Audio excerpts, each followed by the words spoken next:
Reverend, hello. Hi, Reverend. How are you? I'm very good. It's good to see you again. Good to see you again. Not too long ago, we've had an interview, but it was in reverse. Yes.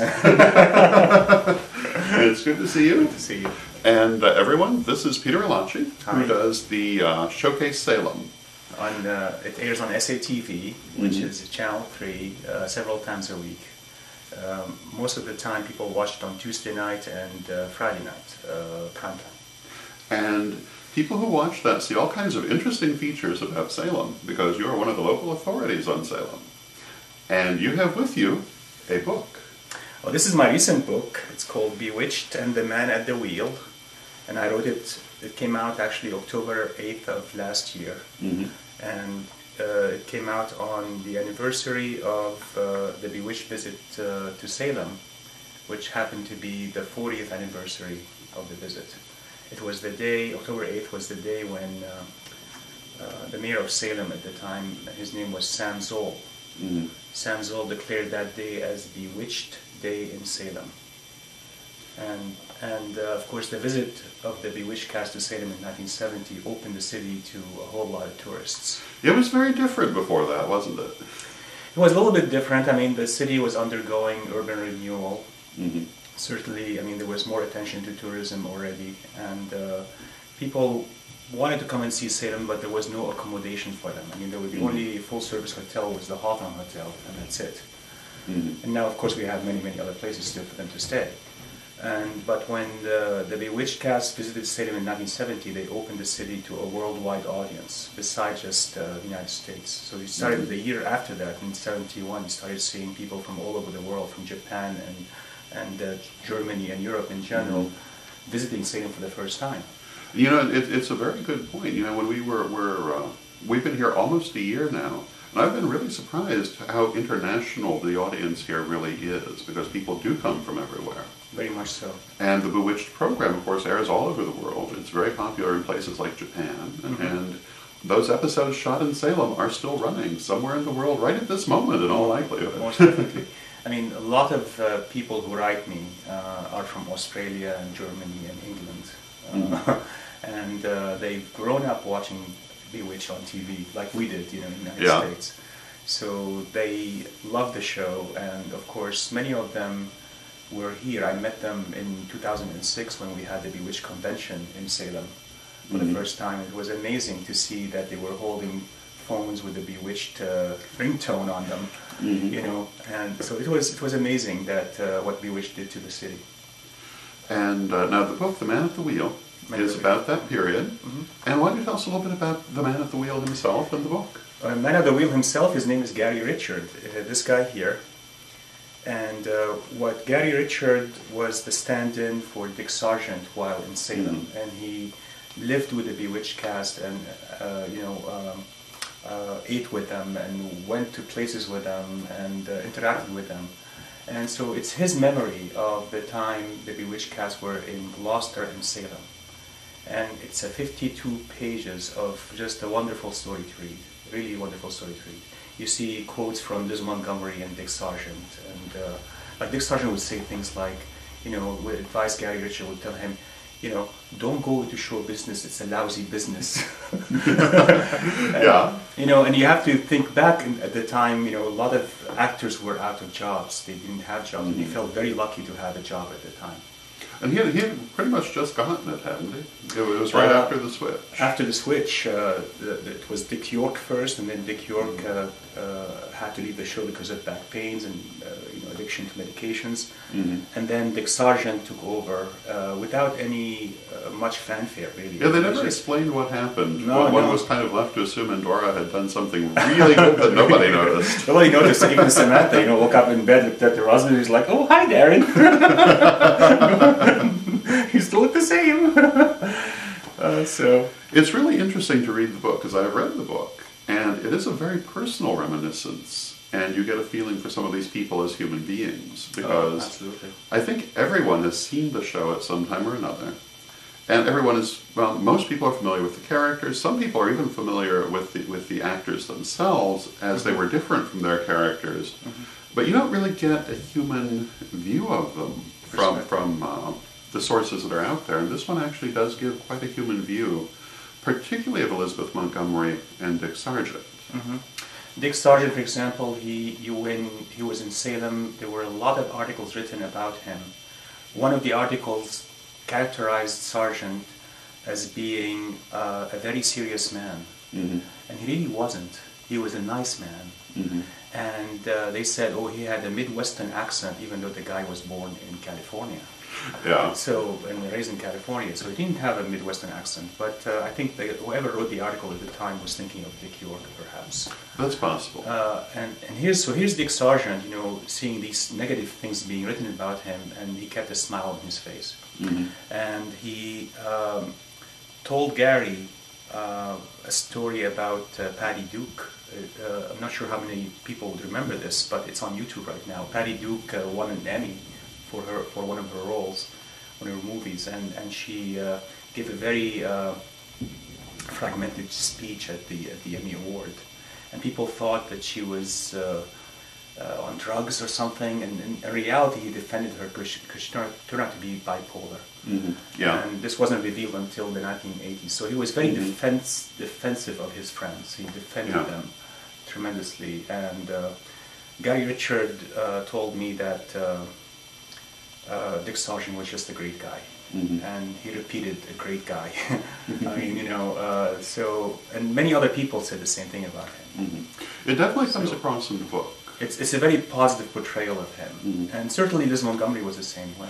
Yeah, in the book, she really comes across as a very kind person, mm-hmm. and there are several incidents that he remarks on that I think people would find very, very nice to read, and mm-hmm. something you won't find anywhere else. Yeah. And that's what makes it such an interesting book, because nobody's going to find this anywhere else in the world. Nowhere else. I mean, who would have thought that Liz Montgomery actually painted? And mm-hmm. very few people know this, that she was an excellent painter. Mm-hmm. And he walks into her room and he looks at the table. On her table there was a black and white picture of, ink with ink, a little bit of ink, of the House of the Seven Gables that she mm-hmm. had just drawn that morning. And he's looking at it and he's like, unbelievable. He was like totally flabbergasted by the whole thing. He was taken aback, he says. And then she appears from behind the wall and she says, "Oh, hello." Very, very modest sort of approach to greeting him, and they pretty much hired him. It was her, Dick Sargent, and Bill Asher, mm-hmm. and David White in the room at the time, I think, and they just hired him immediately because he was the same height as Dick Sargent and had the same features, same facial features. Mm-hmm. And he was, if anybody remembers the 7th season of Bewitched, there's a memorable episode called Darren on a Pedestal. And in that episode, they show the fisherman's statue of Gloucester. And many of these shots are those of Gary Richard, mm-hmm. the man who is from Salem, was on that show. And it's very interesting to me that this show still has a large impact on this area, on the world, I think. Mm-hmm. And most of the people are now in spirit. Very few of them, if any of them, are still living. I think maybe Dr. Bombay is still living from the main cast. Yes. But a number of the people who are involved here are still living. I mean, Gary Richard's still here. He's still yeah. a young man. I mean, he's only 59 or 60. Yeah. And let's see, of the cast remaining right now are Erin Murphy, Tabitha. Yeah. Is about, I guess, my age. She's in her late 40s. And then let's see, Dr. Bombay said Bernard Fox is alive. Bill Asher, the show director, is still alive. He's in his late 80s already. So most of them, though, you're right, they're long gone, which is unfortunate. And they weren't terribly old for the most part either. No. When, for example, when Agnes Moorehead came to Salem, she was only 70, and she passed away at the age of 74, 4 years later. Mm-hmm. So she was born in 1900. She would have been 111 now had she been alive. But here's this great stage actress, great character actress. A lot of people, I think, who are fans of the program don't realize what a distinguished actress she was outside of it. Mm. And she had such a career with the Mercury Theater. She was in many hit movies. rarely in the starring role, but occasionally. Yeah. More often supporting. And she brought such a background to that character that I think most people who only know Bewitched don't realize all of them really had quite a background. Elizabeth Montgomery herself had done a lot of things before she came to Bewitched. Yeah, that's right. She's done movies and she's done TV programs. Her father was Robert Montgomery, the famous actor, of course. And she started under his on his program, Robert Montgomery Show initially, and then she took off from there. But nobody knew that here's Robert Montgomery's daughter will be even bigger than her father in name, by name. It's true. Yeah, and she died unfortunately young herself. Very she young. was only 63 when she passed away of colon cancer she had. So it was discovered very late in her. She was doing a film and one of the Edna Buchanan films, and she for the TV film. And towards, she wasn't feeling well throughout the filming, and she was apparently had the start of the cancer, colon cancer. And by the time they discovered it, it was too late, and she died a few months later. She died the same week that the film aired on ABC. So at least it was bittersweet that way. Too bad we lost her, but But she did a lot of great things while she was here. Yeah. And a lot of them, died in the 90s. I mean, Dick York died first, then Dick Sargent and her, all of them, like one after the other in the early 90s. It was very, very, very much together. It was very, very interesting how that happened. Very interesting. And Bewitched as a show defended the witch community big time. The name of the witches, especially the witchcraft trials. And they have several episodes where they sort of condemn the witchcraft trial very vociferously, and they even have this imagination of sort of negating the entire witch trials, as if it never happened, like they took it away somehow. It was so painful, Yeah. It did a lot to the name of the witch community. It was really interesting, and for the real life witch community, I mean, there are people with many different opinions on the subject, but it did a lot to promote acceptance. I think Bewitched took a lot of the sting out of the witch word, and it presented a very sympathetic face compared to many others that media has done. Not to mention also a funny face. I mean, that's good to put it with the humor part. It really is. The appearing and disappearing act, which are very simple acts, but they meant something to the people watching. Yeah. And certainly when you have children who are very impressionable at that age, they grow up unprejudiced about the witch community. So I think that's part of it. It was really a well done show. You had a good cast, you had a good director, you had a good network airing it. It was a very popular show for years and years. And it only ended in '72, so it had 8 season run. So the 7th season probably would have been, to me, is the best season, because that's when you see the Salem and Gloucester and Magnolia, in our glory. And this entire area here wasn't here at the time in 1970. Pickering Wharf. This was like water, wasn't it? This is water, yeah, pretty much. It's like oil tanks and stuff like that. So it wasn't really even. All the witch shops and so forth were still in the future then. Although were there a couple? Perhaps? There were a few of them in here already. I believe Laurie Cabot was already. Yeah, Madame Cabot was already here. Yeah, but very little else. Very little else, and I think now we're Salem boasts thousands of witches of different denominations. So sometimes very different. Sometimes very different, exactly. But all kinds of shops, all kinds of attractions that deal with the history of Salem, also witchcraft in general, and also metaphysics in general. It's really unlike. Well, there are a couple of other places in the country, because New Orleans has a lot, and Sedona has a lot, but they have a different focus. Different focus, yeah. And for witchcraft, this is the big place. I think so. I think so, and I think it sort of makes Salem very special. It's just more special than ever. I mean, those people who died in 1692 weren't witches. No, not for the most part anyway. Not for the most part, but most of them weren't witches. No, they were Puritans on the wrong side of the aisle. Wrong side of the aisle, yeah. And hopefully that kind of stigma, I think is totally eroded by having a big community of witches here in Salem. Yeah, it's an interesting historical irony, but it's also an interesting karmic balance. I believe it's really cool. I really think so. Yeah. So when you talk about Liz Montgomery and Dick Sargent and Agnes Moorehead and and David White. These actors really made the show just so unique and so special. And it's just... The chemistry between them was very strong. And we were talking earlier about how in the book you really see Dick Sargent and Elizabeth Montgomery as nice people, but that showed on the camera. Showed on the camera. I think Liz Montgomery, she was a nice person. She was also an assertive person. She would speak her mind. She wouldn't shy away from telling you the truth, regardless of what it is. And sometimes the truth can hurt. Yeah. So there is one episode here where I talk about Liz Montgomery's opinion about actors, and she says actors come and go, you know, and they can be replaced, and that's what she said about Dick York. And the funny thing about Liz Montgomery is that for some reason, and we don't know exactly what happened, but for some reason she never talked to Dick York after he left Bewitched. There was nothing after he left Bewitched, and Dick York, as some people might know, he died impoverished, and he died of emphysema. Yeah. So he was... His last years were very sad. Very sad, last few years. But her and Dick Sargent were very close, and they remained close until he died. And